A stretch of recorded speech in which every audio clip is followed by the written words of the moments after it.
Comment allez-vous aujourd'hui? Moi, j'ai peur du noir. Et vous? Vous aussi, vous avez peur du noir? Goddamn, ik pak het met mijn mensen. Al die haters kunnen niks, laat ze praten, ik ben op mijn shit, ik ben op mijn...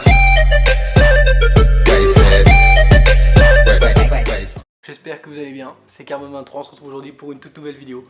On va quand même retirer ceci, parce qu'on n'en a quand même pas besoin. Aujourd'hui les gens, avec un petit peu de sérieux, je vais quand même déjà remercier toutes les personnes qui m'ont envoyé des messages de soutien. Déjà jeudi, j'avais posté sur ma page Facebook une photo de l'accident qui m'est arrivé donc ce dimanche 29 octobre. J'ai reçu énormément de messages de soutien et ça m'a fait très plaisir, donc un très grand merci à vous tous. Aussi, je tiens énormément à remercier mes 3 potes qui étaient là, donc Kevin, Simon et surtout Toxic Rider, qui a aussi filmé l'accident. Sachez aujourd'hui que les gens, je vais juste vous expliquer qu'est-ce qui s'est passé. La vidéo avec les images du crash, que ce soit ma vue ou la vue de Toxic Rider, sortiront samedi prochain, donc le 11 novembre à 18 h, comme tous les samedis à 18 h. En attendant, je voulais quand même vous expliquer qu'est-ce qui s'est passé, parce que je trouve ça important, avant de vous montrer les images, de faire quand même une explication de toute la situation.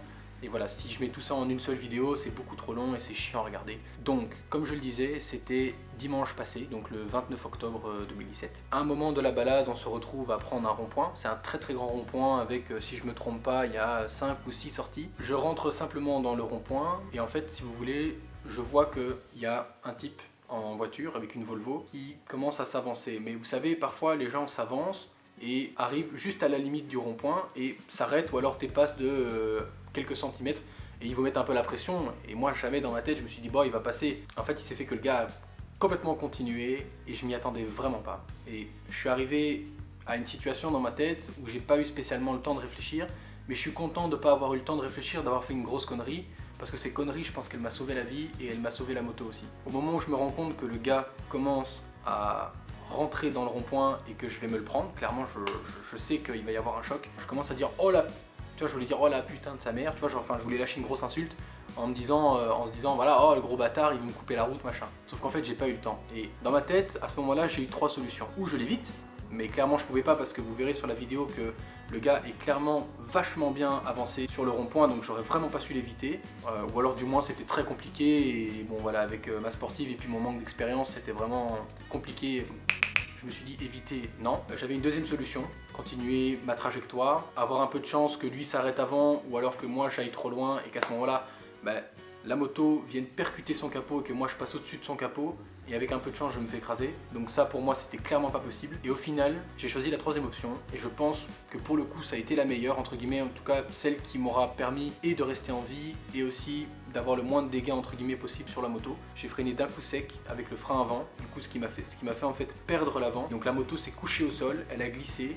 Et vous verrez sur la vidéo en vue de Toxic Rider, et c'est pour ça que je suis vraiment content qu'il ait eu sa caméra et qu'il soit avec nous, qu'il ait été avec nous ce jour-là, parce qu'on voit bien en fait la moto qui va glisser et taper contre le bas de caisse de la voiture du mec. Et en voyant ça, je me suis dit ah ouais, si c'est pas la moto qui tapait et que je choisissais la deuxième option, ce qui veut dire que je l'aurais pas évité ou j'aurais pas freiné, j'aurais continué ma trajectoire, je serais passé entre guillemets au-dessus de son capot et là ça aurait pu être beaucoup plus grave parce que ma tête aurait pu toucher en premier ou je sais pas, bref, j'aurais pu me faire écraser, j'en sais rien. Bref, c'est la moto qui a tapé sur le bas de caisse de sa voiture et moi j'ai glissé à côté, j'ai fait un petit roulé-boulé grâce à mon équipement. Et c'est pour ça les gens, je vous dis, on se moque souvent de moi parce que je suis en full cuir sur une 125, mais putain qu'est-ce que j'étais content d'avoir un cuir ce jour-là. Vous imaginez même pas à quel point, c'est un truc de malade. Ça m'a sauvé, clairement ça m'a sauvé, parce que quand je vois les séquelles que j'ai, donc des petites égratignures, allez, un petit peu mal à la nuque, au dos et aux jambes, mais j'ai rien de grave. Quand je vois ce que j'ai alors que j'étais à quoi, 30-40 km/h dans le rond-point et que j'ai même pas moi touché la voiture, donc vous imaginez, j'ai juste glissé, fait un roulé-boulé et j'ai fait ça avec un cuir et on se foutait de ma gueule parce que je suis en full cuir en 125. Que vous soyez en 125, en 50, en 1000 ou en je sais pas quoi, tu tombes dans un rond-point comme je suis tombé moi et vous verrez les images samedi, c'est choc. Si t'as pas ton cuir mec, t'es dans la merde, je te le dis clairement, t'étais dans la merde. Vous verrez dans la vidéo, une fois que j'ai fait le roulé-boulé, je me suis relevé tout de suite et en fait j'ai eu un coup d'adrénaline en me disant le fils de sa maman l'a prostituée, il m'a fait tomber. Et je vous assure que le premier truc que j'ai vu dans le coin de mon œil vers le bas, c'est ma moto à terre et ça m'a fait de la peine. Et je suis arrivé vers le gars, il était déjà en train de baisser sa vitre pour me dire qu'il était désolé, que c'était de sa faute, tout ça.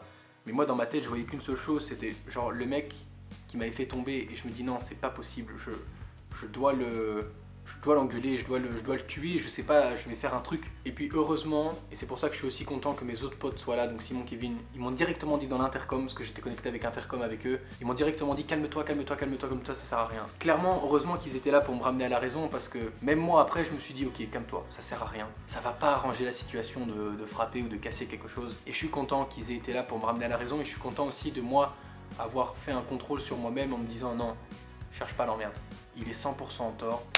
Sur le moment, je me suis dit, voilà, si je sais m'énerver, c'est que je suis en vie, donc il n'y a pas de raison de s'énerver, tout simplement, reste calme, le mec est 100% en tort, c'est lui qui paiera tout. Bref, après, je me suis un petit peu couché comme ça, et je me suis dit, putain, fais chier, j'ai commencé un peu à comprendre ce qui se passait, et puis j'ai voulu relever tout de suite la moto, parce que ça me faisait tellement de la peine de la voir couchée comme ça au sol, c'est horrible, enfin, pour tous ceux qui ont déjà eu ça, voir sa moto à terre, enfin, sur le moment tu te soucies tellement de ta moto et dans un sens c'est pas bien, mais de l'autre t'es tellement attaché à ta moto que tu te dis putain j'ai envie qu'elle soit bien, tu vois, genre je préfère que ma moto aille bien que moi, tu vois, et clairement voilà, c'est...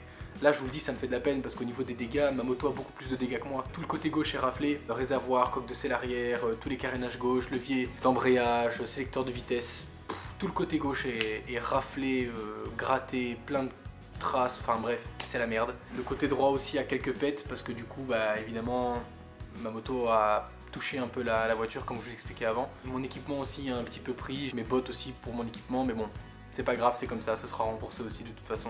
Donc voilà, je m'en sors très très bien. Comme je vous le dis, l'équipement c'est très très très important. Si on se fout de votre gueule comme moi parce que vous êtes en full cuir en 125 les gens, BAM! Je leur mets une steak frérot, on s'en bat les couilles, ça t'a sauvé la vie quoi. Enfin franchement c'est...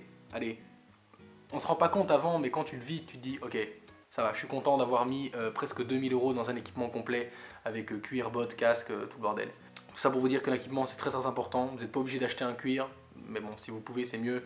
Mais voilà, si vous avez déjà au moins un bon équipement, bonne veste, bon pantalon, bonnes bottes, bon casque, etc., il y a moyen de s'en sortir facile. Ça limite vraiment les dégâts, n'oubliez pas que c'est le seul truc qui vous retient entre vous et la route. Et encore là pour moi, je n'ai fait que quelques roulés boulés. J'ai un petit peu glissé et tout, rien de grave, mais vous imaginez, vous glissez sur 10 mètres. Putain, j'ose même pas imaginer. Bref, tout ça pour vous dire que l'équipement c'est très très important. Je tiens encore énormément à remercier mes potes qui étaient là, donc Kevin, Simon et Toxic Rider. Je remercie aussi les gens qui étaient présents à ce moment-là, qui m'ont aidé, qui m'ont dit écoutez, est-ce que ça va, etc. Le monsieur aussi qui m'a percuté parce qu'il a tout de suite reconnu ses torts. Quelqu'un de gentil au final, qui a juste fait une grosse erreur de conduite et voilà, ça peut arriver, ça m'arrivera aussi et ça nous arrivera tous un jour. Il l'a reconnu tout de suite, il a été vraiment très très gentil avec moi. En même temps, il n'avait pas le choix, il y a quand même 4 motards qui étaient là. Donc voilà. Un très très grand merci aussi à toutes les personnes qui m'ont envoyé des messages de soutien, d'aide et qui m'ont dit voilà, écoute, si tu as besoin d'aide, n'hésite pas. Ça fait chaud au cœur, on est plus de 68 000 sur la chaîne les gens, je sais pas si vous vous rendez compte, c'est énorme. Et je tiens à vous remercier parce que c'est grâce à vous que je suis encore debout, c'est grâce à vous que je continue YouTube, c'est grâce à vous que voilà, j'ai encore cette pêche. Et c'est doigt de vivre alors que j'ai eu un accident. Sur ce les gens, on se retrouve samedi prochain le 11 novembre à 18 h pour cette fois-ci les images du crash. Un petit peu expliquer, monter aussi parce que c'est le but, que vous puissiez vraiment comprendre au maximum qu'est-ce qui s'est passé et quelles erreurs j'ai faites qu'il ne faut pas refaire, etc., etc.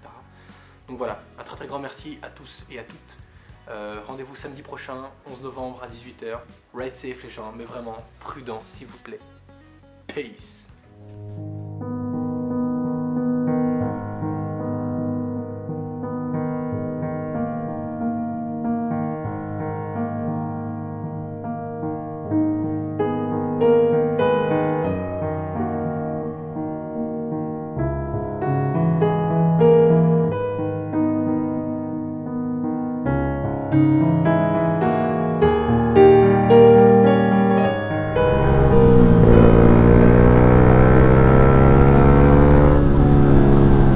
On a interview run, trop bien.